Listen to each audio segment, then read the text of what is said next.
I'm very happy to be with you today for our first health media training in 2023. And I'm happy that it will be in Burundi for my partners, media of Burundi, and in partnership with the First Lady of Burundi, my dear friend and my dear sister and ambassador of Merck Foundation, More Than a Mother campaign, Her Excellency Mrs. Angeline Indaya Shimier.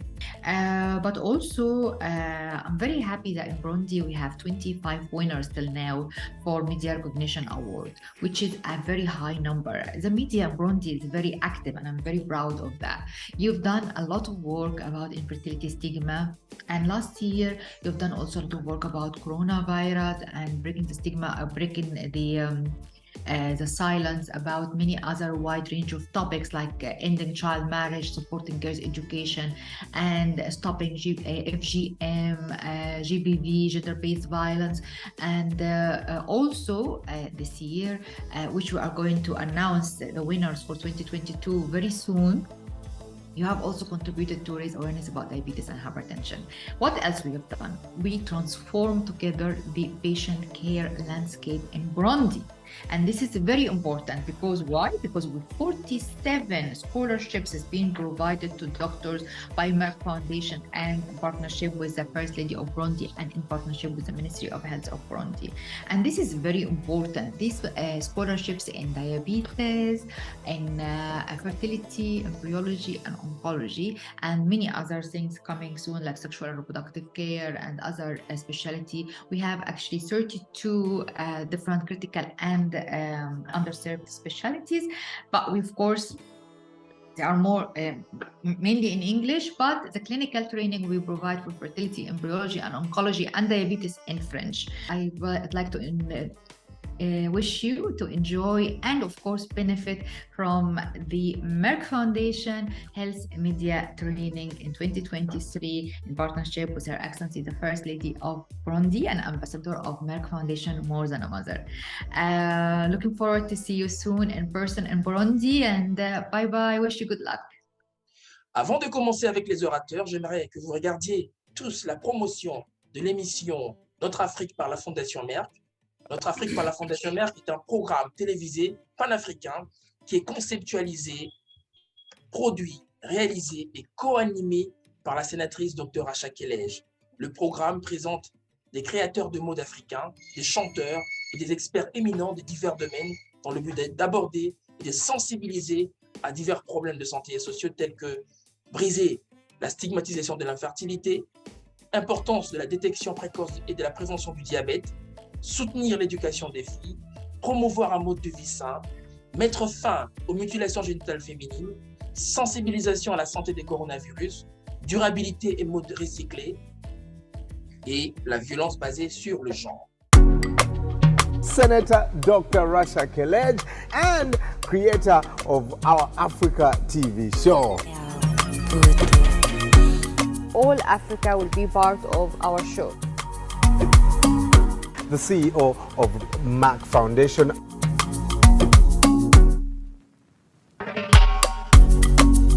We want to support girls' education.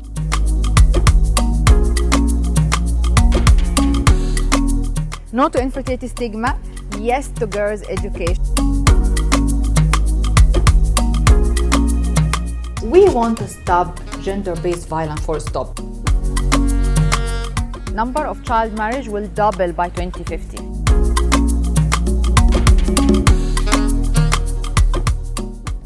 Pour les hommes, la plupart des causes peut arriver que la plupart des causes d'infertilité ne sont pas évitables. Mais ces causes-là, ils sont combinés. Ils sont combinés et puis la prévention des toxines, la prévention des facteurs environnementaux qui sont à la base de cette infertilité peut aider à améliorer la fertilité chez l'homme. Alors, chez l'homme, qu'est-ce qu'il faut faire pour améliorer la fertilité? Il y a quelques conseils qu'on peut donner aux hommes, et surtout aux hommes qui projettent avoir des enfants. D'abord, l'alcool, on vous a déjà dit que l'alcool affecte la production des spermatozoïdes et les qualités. Quand un homme consomme de l'alcool, ces spermatozoïdes, ils peuvent être affectés, mais ça dépend. On peut me poser une question. Pourquoi est-ce qu'il y a des hommes qui boivent de l'alcool, mais qui ont des enfants? Ça dépend de la sensibilité du corps humain. Il y a des hommes qui sont sensibles à l'alcool. Si le corps est sensible à l'alcool, à ce moment-là, les spermatozoïdes peuvent être affectés aussi. Il y a aussi d'autres facteurs comme les drogues. Les drogues, quand un homme utilise les drogues, il est exposé à des risques qui peuvent aussi entraîner la stérilité chez l'homme. Par exemple, les drogues qu'on utilise, quand on utilise les drogues en s'injectant, ça peut aussi provoquer des infections comme le VIH et autres infections, ainsi de suite. Il y a aussi d'autres causes comme le tabac. Le tabagisme et la nicotine affectent la qualité des spermatozoïdes chez l'homme. C'est pourquoi les hommes sont invités à arrêter le tabac, ils sont invités à éviter les drogues, ils sont invités à abandonner de l'alcool quand ils projettent quand même avoir des enfants et être fertiles dans leur vie. Alors, autre conseil, c'est d'éviter de travailler dans les milieux à haute température. C'est par exemple les chauffeurs. Un chauffeur, quand il conduit par exemple un moto, une voiture, il est exposé à des températures élevées. Et puis les températures élevées qui sont à proximité des testicules, ils peuvent affecter la spermatogenèse, la qualité des spermatozoïdes, ou bien le fait de faire des bains dans les saunas, dans les salles d'eau de vapeur, ça peut aussi perturber la spermatogenèse chez l'homme. Il faut aussi porter des caleçons souples, des caleçons qui laissent les testicules aller libre, c'est-à-dire qui n'exposent pas les testicules, des sous-vêtements qui n'exposent pas les testicules à des hautes températures. Ça peut aussi améliorer, en adoptant ces comportements, à augmenter les chances de la fertilité chez l'homme. L'homme aussi, pour qu'il soit en bonne santé, afin que sa fertilité soit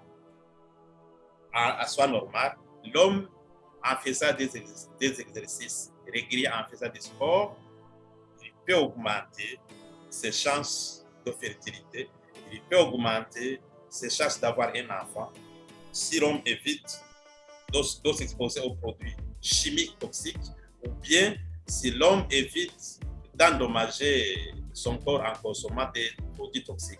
C'est pourquoi nous devons être forts, l'homme et le couple doivent être forts pour mener à bien le parcours de la fertilité. Pour qu'il soit en bonne santé, il doit garder son pas normal. C'est pourquoi l'obésité chez l'homme réduit le taux de la testostérone. Et si le taux de la testostérone est abaissé, effectivement, la production des spermatozoïdes est affectée. C'est pourquoi l'homme, en adoptant une alimentation équilibrée, en adoptant un comportement responsable, il peut augmenter ses chances d'avoir des spermatozoïdes normaux et avoir des enfants facilement. Ce que je peux vous dire, c'est que l'infertilité n'est pas un stigma. L'infertilité affecte les hommes et les femmes au même pied d'égalité. C'est pourquoi nous sommes invités à savoir tout ça, que nous soyons informés sur ceci. L'homme est invité à soutenir sa femme. La fertilité est une responsabilité partagée pour l'homme et pour la femme. C'est pourquoi nous devons briser la stigmatisation des couples infertiles et les accompagner dans leur parcours. Je vous remercie beaucoup pour votre attention. Et puis, je pense que le message est clair pour les couples infertiles. C'est pourquoi la stérilisation des couples infertiles en Afrique doit être... L'homme doit savoir qu'il peut être la cause de l'infertilité. L'homme doit savoir que l'homme aussi peut souffrir de la pression sociale s'il est infertile. L'homme doit savoir qu'il peut souffrir de la stigmatisation de l'infertilité dans la société. C'est pourquoi il faut un changement mental, un changement de la culture et briser toutes les mentalités qui stigmatisent l'infertilité, surtout en Afrique et surtout dans notre pays, le Congo. Je vous remercie beaucoup pour votre attention. Donc, que peut-on faire de plus? Les médias sensibilisent la population à moins de projeter, à l'égard des femmes qui ont ces problèmes et essaie plutôt de les encourager à se manifester et à demander de l'aide. Les médias peuvent orienter la population vers les centres de soins primaires, locaux ou les centres de santé communautaires. Aussi, les médias peuvent transmettre ces informations à travers la caricature, le drame, les sketchs, les courts-métrages, ou aussi peut-être encourager les gens à adopter les enfants en interrogeant les parents nourriciers ou les enfants adoptés. Sensibiliser la population aux options prometteuses de la procréation médicale assistée. Les médias peuvent aussi sensibiliser la population à l'autonomisation des femmes et promouvoir la santé et l'éducation des femmes dans une tentative de prévenir la violence sexiste, les mutilations génitales féminines et l'arrêt du mariage des enfants. Les médias peuvent aussi encourager les femmes à prendre soin de leur santé mentale. Je vous remercie pour votre temps. Quel peut être le rôle des médias dans tout ça? Les médias, c'est le quatrième pouvoir. Ce que les médias parlent, nous devrons l'écouter, nous devrons le suivre, nous devrons l'envisager dans notre agenda. Alors, les médias de masse constituent un lien important entre les résidents ruraux et les informations vitales sur la santé. Ce que je dois signaler, c'est qu'un diabétique, un diabétique qui est sérieux et qui est discipliné aux consultations, il passe 3 heures par an à voir les médecins. Or, dans une année, nous avons plus de 8000 heures, 8760 heures. C'est-à-dire que seulement 3 heures sont utilisées pour voir les médecins. Dans le reste des heures, les diabétiques ou bien les autres malades comme l'hypertendu, ils sont seuls à la maison. Alors, qui doit les aider à enchaîner ou bien à prendre la sérieuxité dans le changement de comportement? C'est vous, les médias, qui doivent aider ces gens de santé à élargir leur audience aussi. Et les médias jouent un rôle majeur dans l'éducation du public aux problèmes de santé, à la responsabilité de communiquer au public des informations exactes sur la santé et les sciences. Les médias peuvent jouer un rôle supplémentaire en étant intégrés dans un programme qui comprend les interventions en face à face ou d'autres formes d'intervention. Mais les médias peuvent être utilisés à de nombreux niveaux d'organisation du public, tels que les niveaux individuels, le réseautage et aussi organisationnel et sociétal.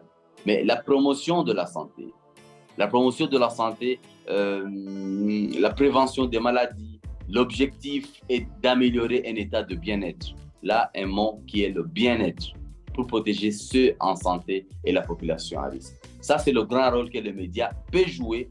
C'est le grand rôle que les médias peuvent donner pour juste accompagner les efforts qui sont faits dans les cabinets, les efforts qui sont faits dans nos hôpitaux. Alors, la balle est à vous, la tâche est à vous. Je vous dis grand merci et bonne chance pour la suite des programmes. Merci beaucoup. Alors, je crois que nous sommes arrivés... Oui, allô?